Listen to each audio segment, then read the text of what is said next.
Hemant cabinet की बैठक में नई शराब नीति को मंजूरी, 70 प्लस बुजुर्गों को 5 लाख का स्वास्थ्य बीमा, प्रोफेशनल एजुकेशन बिल पास।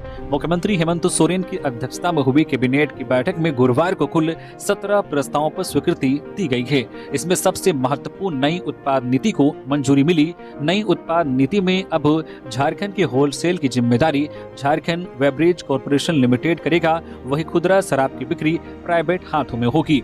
वहीं एक अन्य महत्वपूर्ण फैसले में अब राज्य में 70 वर्ष से अधिक उम्र के नागरिकों को मुख्यमंत्री आयुष्मान योजना के तहत 5 लाख तक की स्वास्थ्य बीमा की सुविधा दी जाएगी। ऐसे परिवारों की संख्या लगभग 3,84,518 है।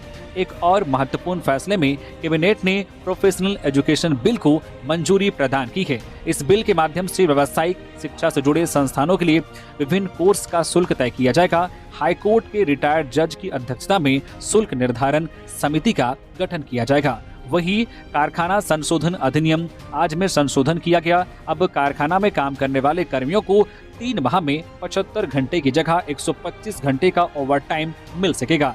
इसके अलावा एक और महत्वपूर्ण फैसले में एनसीसी कैडरों के भोजन भत्ता में वृद्धि की गई है। अब उन्हें प्रति कैडर 150 रुपए की जगह 220 रुपए मिलेंगे। इसके अलावा भी कैबिनेट की बैठक में कई अन्य महत्वपूर्ण प्रस्तावों पर मुहर लगाई गई है। हेमंत कैबिनेट की बैठक में इन महत्वपूर्ण प्रस्तावों पर भी लगी मुहर।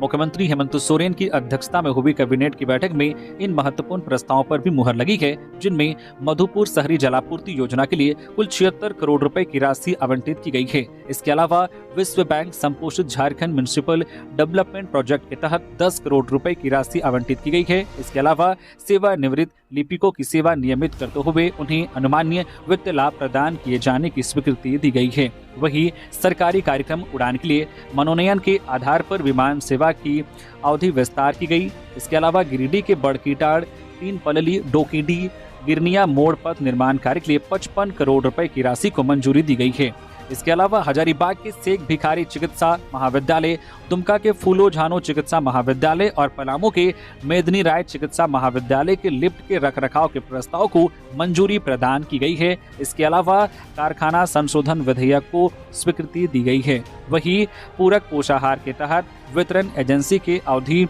विस्तार को स्वीकृति दी गई है। वही एक अन्य महत्वपूर्ण फैसले में नए जेल मैनुअल को स्वीकृति मिली है। वही व्यावसायिक शिक्षा पाठ्यक्रम के लिए शुल्क का निर्धारण भी किया गया है।